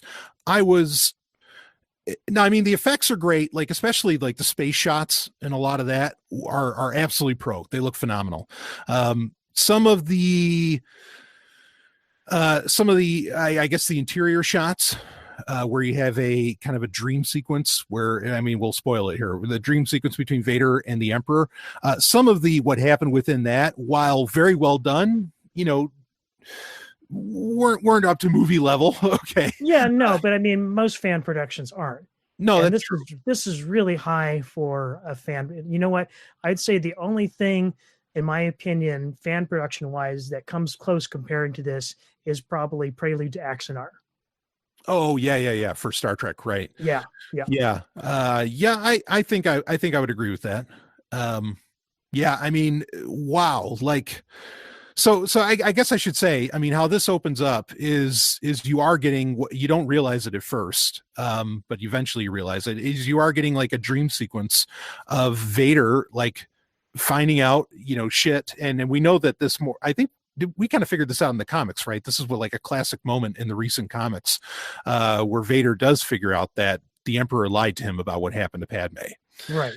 That was actually, it was a crossover storyline with both the Vader comic and the main Star Wars comic. Right. Basically, he sends Boba Fett out to find out about Luke Skywalker.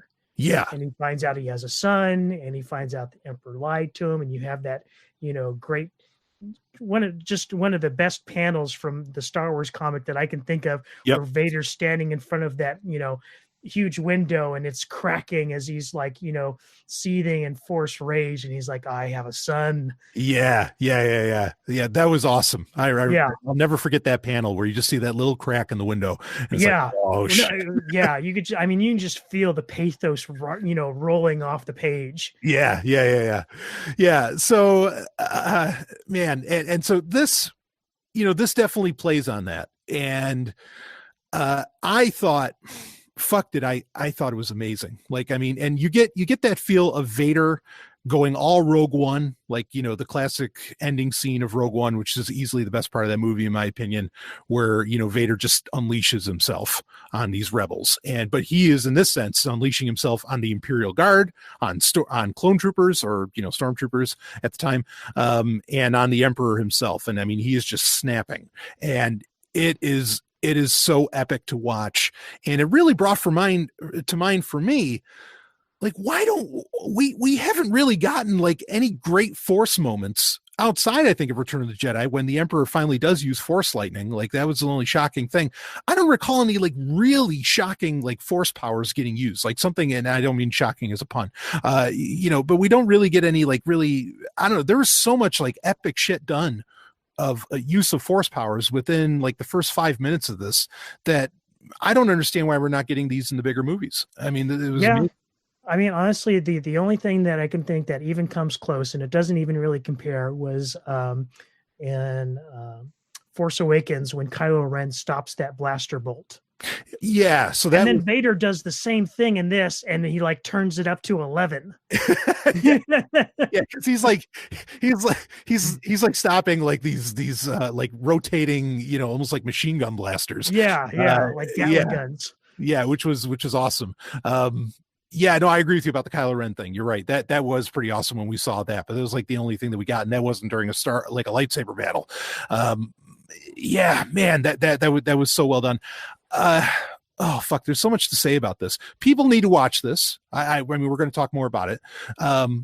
But the only real critique I have of it, I mean, and I can get past like any effects problems or like any like where the acting might not have been enough or something like that. I thought that some of the Emperor's lines, I didn't think like I didn't feel like that's something the Emperor would say. And in fact, I think almost to prove it, the guy who's voicing the Emperor does a great job. But when it's something the Emperor wouldn't say, it doesn't sound like the Emperor. And I think it Yeah. kind of drives that point home that that's not otherwise. I agree with you. It's great writing. Like I It have was no almost kind of argument. like they were hamming it up a little bit too much, Yeah. you know? Yep. Um, but anyway, you find out that that's really just sort of a the sequence of Vader like going nuts on the Emperor and everything, and really Right. getting his revenge. You find out that that's really just more or less a dream. Right. And And it and ends that's and that's up, one way you could rationalize it to a degree that this is like not actually what the Emperor would say, but something that Vader is imagining the Emperor good would point. say. Good point. Yeah, no, that's fair. That's a good point. Yeah, and well, anyway, it ends up with a mission to Naboo, which is more or less where this ends. I thought, I'll tell you, so you can pretty easily recognize when they're trying to get a location that looks something like something you'd see in Theed. It's pretty obvious that they're using like a mausoleum, like they're using a funeral home, which is on a very grand scale, and it works. But you can tell like that it's the inside of a funeral home Right. that they're using for this building. But I almost think that's like you can tell, and they did the best that they could. But I almost think that's apropos of like all the death that has happened because of what Vader has done. Like I enjoyed that, even though Yeah. I don't know that they even had put that much thought into it, but it was almost a perfect thing was to have that much death even on Naboo, for that to be there. Now they talk about that he's going after a guy with an amethyst lightsaber. Is Mace Windu still going to be alive here? Is that what we're to expect? No, that's been confirmed because they've shown basically concept art for the next episode, and it absolutely is Mace Windu. I'm so okay with that. Like, I Yeah. mean, in fact, Sammy J has come out and said he'd do it. Or Right. not this, but he would come back to Star Wars.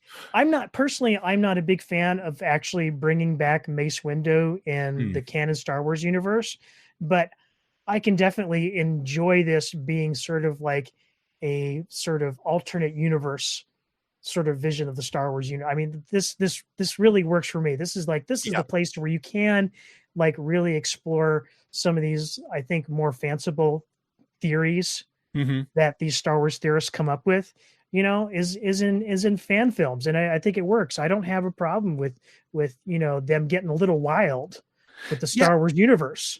Yeah, I mean, if they want, when they're done, just like do an end sequence with the world between worlds, and then it's fine. Like, oh yeah, absolutely, yeah. I didn't even think about that. That's a cool idea. Yeah, I mean, every anytime any of these guys want to do like an alternate universe kind of thing, just end every production or open it with the world between worlds, and then you can explain it all away. Yeah, I don't know if I'd want them to overuse it to the point where it became a tired trope, but yeah, I think that could work. Yeah. I mean, like this is something with Star Trek. I wish Star Trek would do way more than the mirror universe. Go nuts. Oh, a bunch of different universes. Yeah. The comic books kind of dalliance with that, like where you have all kinds of wild shit. But like, yeah, do that. Anyway, that's a big conversation we need to have sometime too. All right. Well, we'll do that. Maybe we'll say that for like the Star Trek update or something, because I want to have you on that more as well. But anyway, so yeah, I mean, what other thoughts do you have for this production? Well, just we didn't really get too much into the controversy behind the scenes. Yeah, we'll get into that. Yeah, which is unfortunate. What happened, because like I said, we did mention that he reached out to people at Lucasfilm and Disney and really tried to be as accommodating and play by the book as much as possible. And in the end, for a while, it did seem like, they were going to kind of screw him over. Mm-hmm. Yeah, well, so what ended up happening with this is actually it wasn't even Lucasfilm. Warner, the record company, not Warner Brothers necessarily, they reached out to. Well, I mean, Disney did some ugly shit. I guess Disney did make some odd like $80,000 off of monetizing this thing, Mm-hmm. and Toos didn't get a dime, Yeah, which is pretty shitty. right.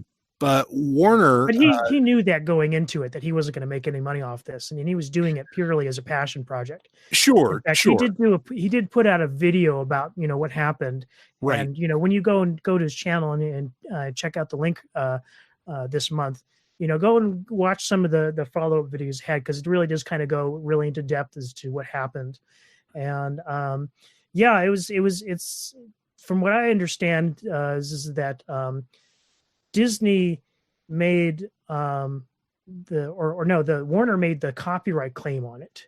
okay, And yeah, then right. Disney monetized it, because those were two separate events. Yes, exactly.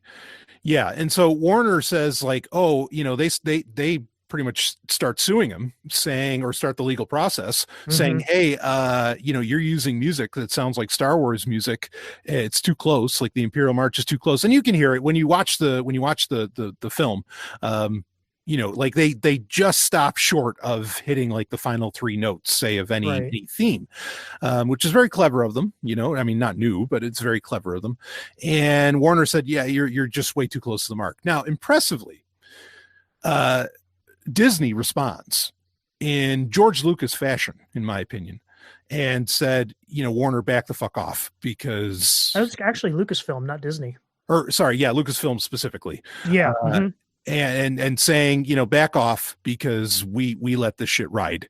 And I thought that was very classy of them to do. Right. He didn't get like the full apology that maybe he deserved, but at the same time, like, good, because I'll tell you, this is a part where we've been talking about how kind of maybe Star Trek's doing better than Star Wars these days. This is a part where Star Trek is horrible when it comes to fan films, Right. and Star Wars is really stepping up to the plate here, saying no, go ahead and make this stuff, which is in the Star Wars tradition, because really, like, especially the prequel trilogy are the greatest independent films of all time. They were indie films. They were funded by the creator themselves, and George Lucas, American Zoetrope and all that, he was all about being this kind of guerrilla filmmaker and everything, which Right. is why I think he's always been so kind to fan films. Right. Well, they've also used it, for sort of promoting Star Wars, outreach to the fans Mhm. for many years, because they've had, the fan film awards, and they air these and judge them at Yeah. Star Wars Celebration, and they even have covered them in the past on the Star Wars show. I mean, this is a big deal, and so they really are kind of, when other companies are trying to come and crack down on these fan works, they're kind of messing up a really well established relationship that has existed for many years. Yeah. I mean, I do think so to some degree, like with those fan film. Well, I mean, that's really a whole other conversation, I guess, because I always felt like they snubbed anything that was actually like really great aside from Troops.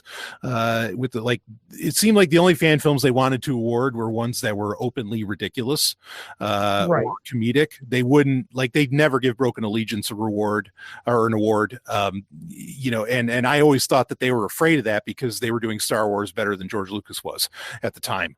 It was more original trilogy than what Lucas was doing.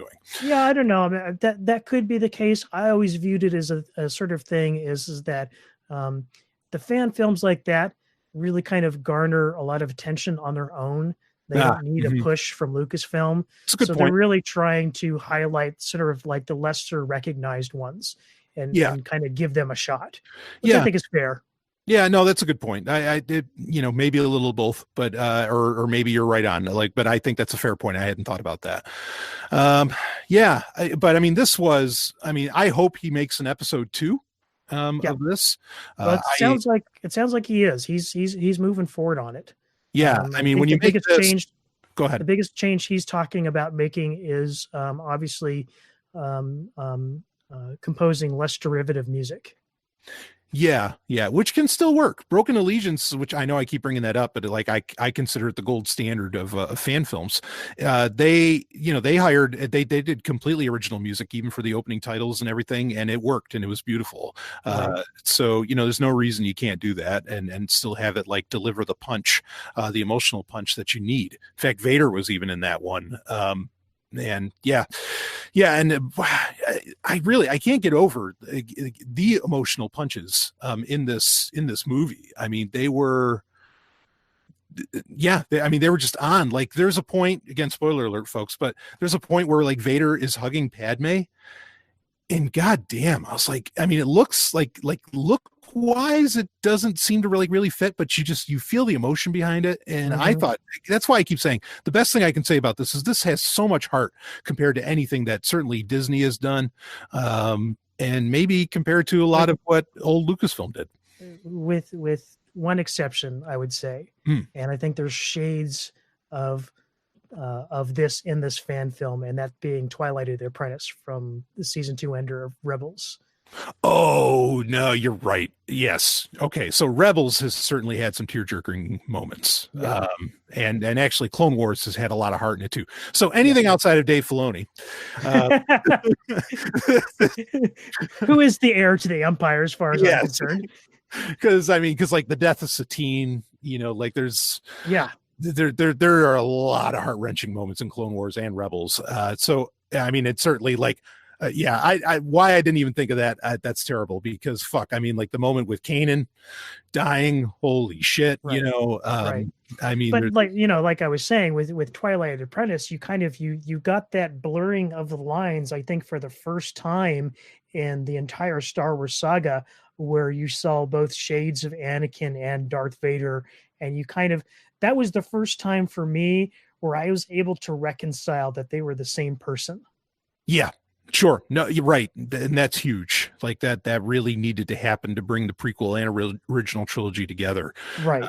And in fact, I think you could almost tie that moment to when people started to change their minds about the prequel trilogy. In fact, like I think that maybe that did it a lot unconsciously for a lot of people. Yeah. Well, I mean, people have been saying for years, and there's been a number of articles talking about this, and there are a lot of even sort of the more hardcore original trilogy fans who felt that the Clone Wars series, the few that watched it, really kind of saved that entire era of Star Wars for them.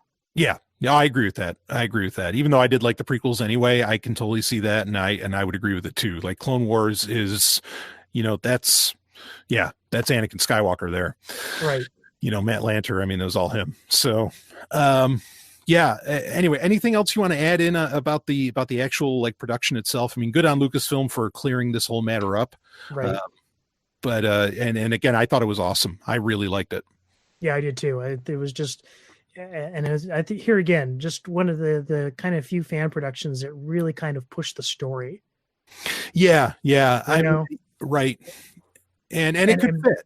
And it also had the really kind of very good production values to back it up, and I think he was aware of that, of what he was working on here and what he had, which is why he ended up having to reach it out, because I'm sure that like even he was aware that people were going to make comparisons between this and Axanar and kind of the shit that stirred up, and he didn't want to go through that.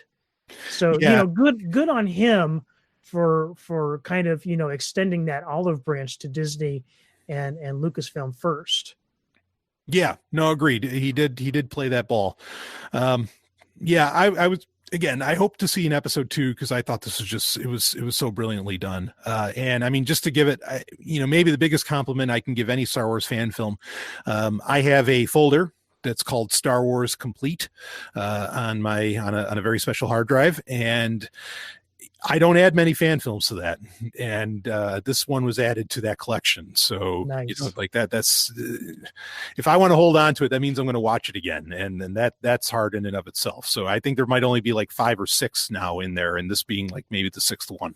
So that's very, very well done. So everybody do check that out. Link is in the show notes to watch it on YouTube, and give that guy a pat on the back. I mean, for making such a really heartfelt Star Wars, in my opinion.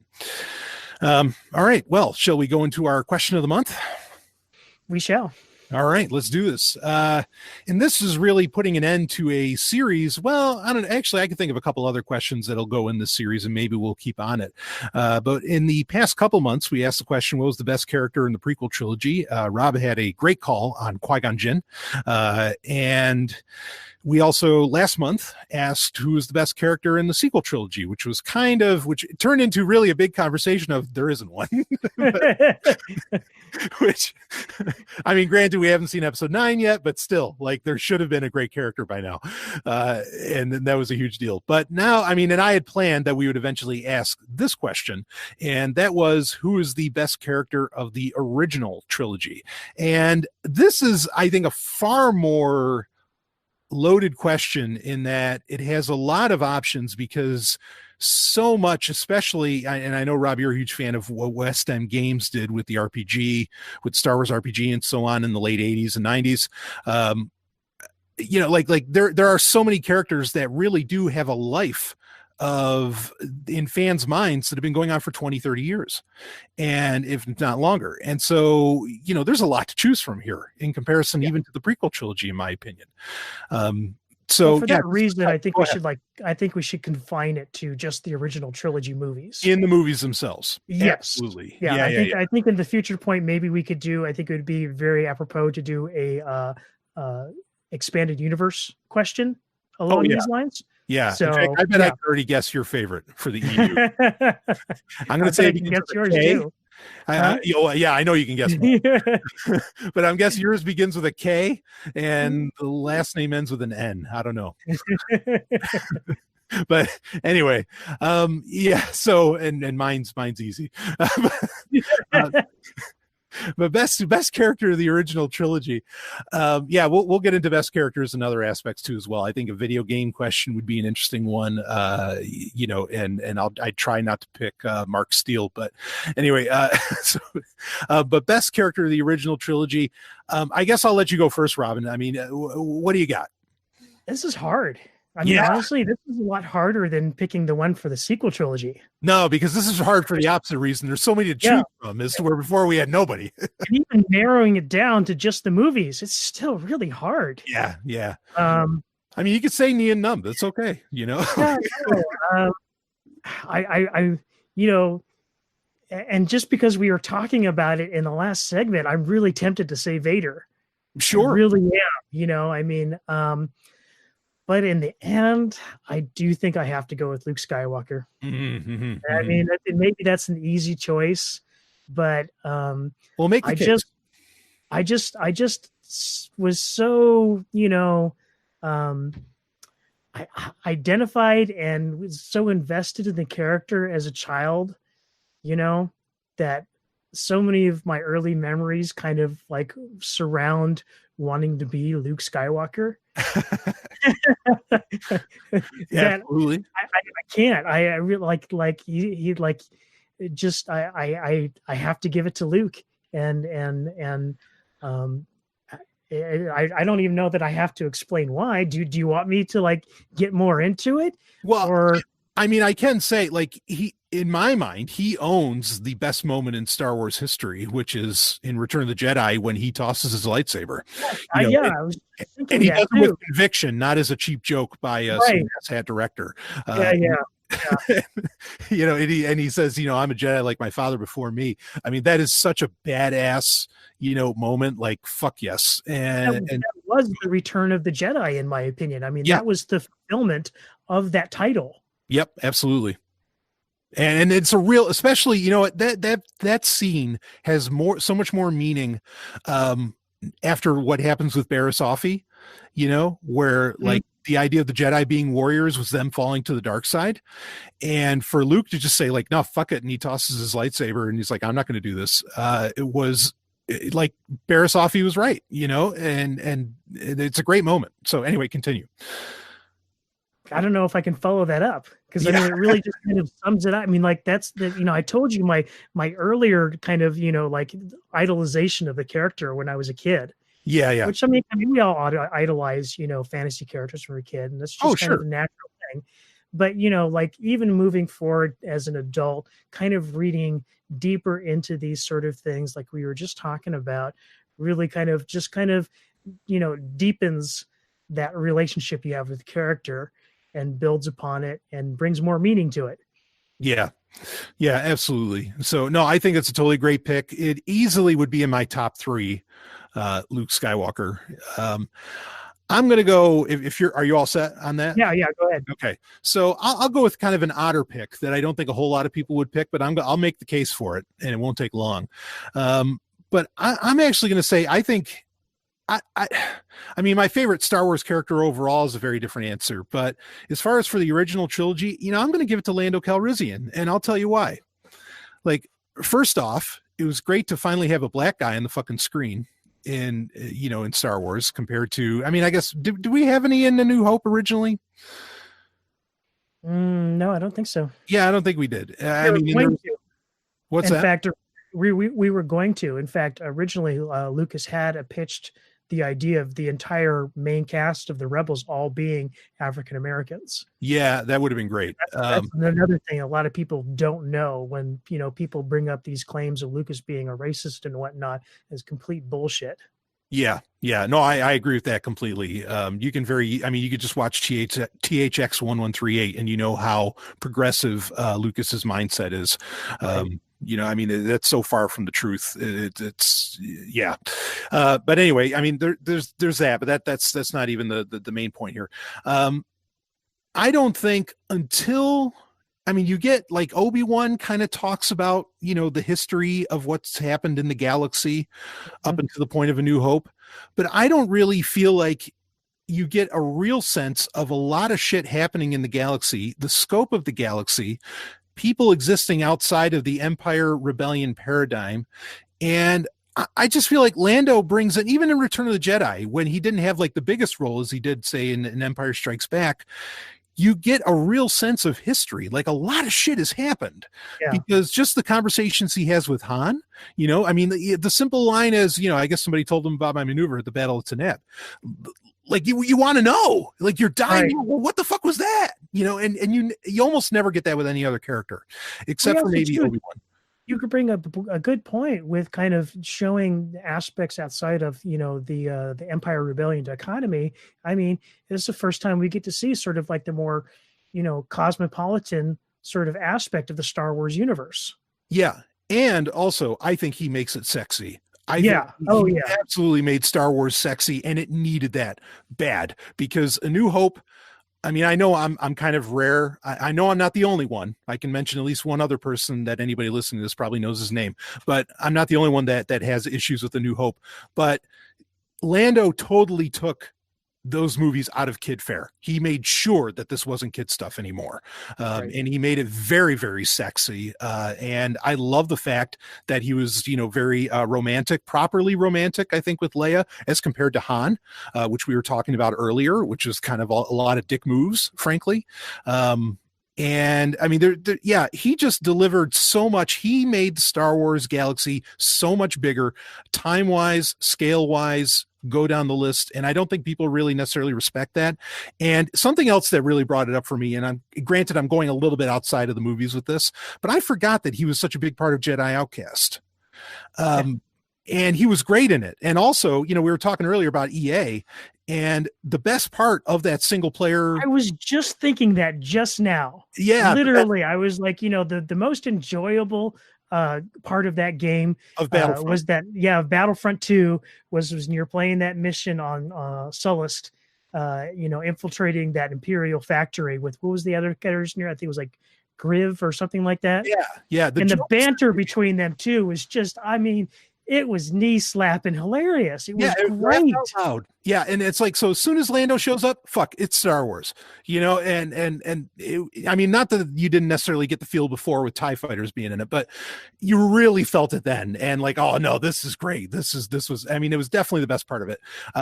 And even, with Rebels, like I mentioned earlier, Rebels, I took Rebels far more seriously the instant they brought in Lando Calrissian, even though it was only for one episode, but it was enough to say, no, this is part of that canon. So I think he gives even in, again, I know I'm going outside the movies a bit, but like even in the original Heir to the Empire trilogy, when Lando shows up and he's running that scheme on that planet where like the sun burns so fucking hot, he brought it to the level of, okay, no, this is Star Wars. And I don't think I totally appreciated that growing up, but now I really appreciate it. And the fact that he's going to be in episode 9 makes me very hopeful for that movie. It's kind of the not to quote Princess Leia, but it's not Obi-Wan Kenobi, but Lando's my only hope that he's going to really make this feel like serious Star Wars again, and maybe even make it sexy. And hey, listen, folks, not many characters in any franchise can, outside of maybe Darth Vader, can pull off wearing a cape. Damn right. That's sexy. Damn right. Damn right. And he was the best part of Solo. He was easily the best part of Solo. Oh, yeah. Everybody loved Donald Glover as Solo. Man, yeah. So just a great character that I think people are really especially after Solo even, are starting to pick up like, wow, this character actually did a lot more for all of this than we realize. And Billy D. Williams is just so smooth. I mean, he's just so damn smooth that you can't help but love it. So that's my pick is Lando. But I shouldn't be. Go ahead. I shouldn't be surprised either, because I mean, like one of Brian and I's both favorite comics that they've done so far was the Lando series, the first one. That was really, I mean, just one of the best outside of the Vader comic that we recently finished. Probably one of the best things that Marvel has done. There's beautiful years. Yeah, great miniseries. Everybody should be reading that, and it has no peer really, other than maybe the Vader series, as far as the comic books that Marvel has done so far in the new canon. And yeah, I mean, again, I think it's the same thing. Oh no, once Lando shows up, it's real. And it was great across here again. There's another of these comics where it was just a great across the board. The story, the characters, and like I said, when Marvel really wants to bring in an A-list talent artist onto a comic book for Star Wars, they can do it because they have before. And the art in Lando was fantastic. Yeah. That was really, really great. So anyway, there's my pick. I think both picks are totally, I mean, you really can't say a wrong name, Vader, Leia, Han, you can make a great case for any of them, even Obi-Wan Kenobi, you can make a great case on any of these.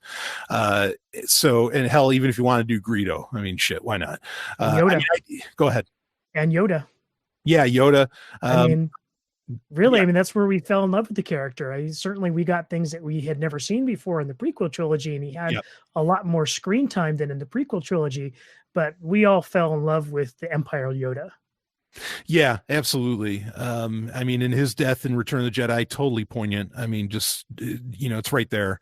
I mean, I think a lot of people might have actually expected me to pick like Boba Fett, because I do love that character, but that's a whole other story. So yeah, I think that's a good one to save for later, because certainly we got a lot more cool Boba Fett stuff actually outside of the movies.